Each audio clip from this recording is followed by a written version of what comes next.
Hi friends. இப்போ நம்ம மகனை இதுக்கப்புறம் மகனதியில் நம்ம விஜய் இருக்காரு, காவேரிக்காக வெயிட் பண்ணி பார்த்துட்டு இதுக்கப்புறம் இங்கே இருந்தால் சுத்தப்படாதுப்பா, சும்மா இருந்தால் எப்படிப்பா அப்படின்னு சொல்லிட்டு கிளம்பி வீட்டுக்கு வரலான்னு கிளம்பிட்டாங்க. இன்னொரு பக்கம் நம்ம குமரன் இருக்காரு, சும்மா நடிப்பில் பட்டையை கிளப்புறாருங்க, வேற லெவல் அப்படிங்கிற மாதிரி ஆச்சு. நம்ம கங்கா ஒரு பக்கம் வீட்டில் உட்காந்துருக்காங்க. அந்த டைம் பார்த்து காவேரி போய் பேசிகிட்டு இருக்க டைமில் நீ ஷூட்டிங்னு சொல்லிட்டு மாமா வெளியே சுற்றுறது நீ சந்தேகமாக பார்க்குறியா அப்படின்னு சொல்கிறாங்க. அப்போ என் புருஷன்லாம் நான் என்ன சொல்கிறதுன்னு யோசிக்கிறாங்க. கூட்டு வந்து வினையை நீயே உள்ளே வச்சுக்கிட்டு ஐயோ குத்துதே அம்மா குத்துதேன்னா எப்படிமா அப்படிங்கிற மாதிரி இருக்குது. சரி பரவாயில்லப்பா இதெல்லாம் ஒரு பக்கம் இருக்குது. அதுக்கப்புறம் அழுதுட்டாங்க, 2 சொட்டு கண்ணீரை விட்டுட்டு அதுக்கப்புறம் கிளம்பிட்டாங்க. 2 பேரும் சேர்ந்து வீட்டுக்கு வந்துட்டாங்க. இங்கே வீட்டுக்கு வந்து பாட்டி கூட எல்லாரும் கூட ஜாலியாக பேசிகிட்டு இருப்போம்னு சொல்லி பேசிகிட்டு இருக்க அந்த டைம் பார்த்து நம்ம விஜய் வந்துட்டாருங்க. வந்ததுக்கப்புறமா குமரன்கிட்ட பேசுகிறாரு. குமரன் வந்துட்டு நான் செலக்ட் ஆகிட்டேன், இதுக்கெல்லாம் உங்களுக்கு தான் நன்றி சொல்லணும்னு வாழ்த்து அவர் வந்துட்டு தேங்க்ஸ் சொல்கிறாரு. அந்த டைம் பார்த்து இவர் வாழ்த்துக்கள் சொல்கிறாரு.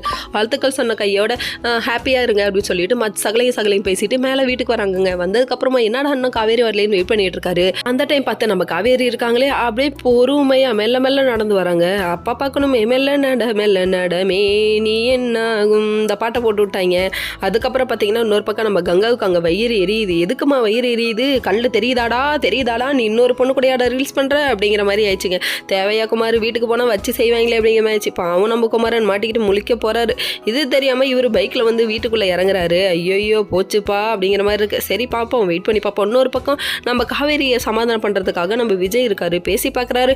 இதுதான் பொண்டாட்டியோட பொசசிவ்னஸோ, இதுவே இப்போ தான் கண்டுபிடிக்கிறியா, என்னடா நீலாம் ஒரு நல்ல புருஷனாக இருக்கிறது இல்லையா அப்படிங்கிற மாதிரி. அதுக்கப்புறம் காவேரிகிட்ட காவேரிகிட்ட வெண்ணிலாங்கிற பேரை கேட்டோடனே வெண்ணிலா டப்புக்குன்னு தூக்கம் வருது, நான் தூங்க போட்டுமான்னு சொல்லி கேட்க என் அழகி எவ்வளோ கோப்படுறா பாரு, எவ்வளோ அப்படின்னு ரசிக்கிறாரு. டே கோவமாக இருக்கும்போது சமாதானம் பண்ணுண்டா, அதை விட்டுட்டு ரசிக்க கூடாதுடா, இது ரொம்ப தப்புடா அப்படிங்கிற மாதிரி இருக்குது. இவங்க கிளம்பிட்டாங்க. Okay friends, next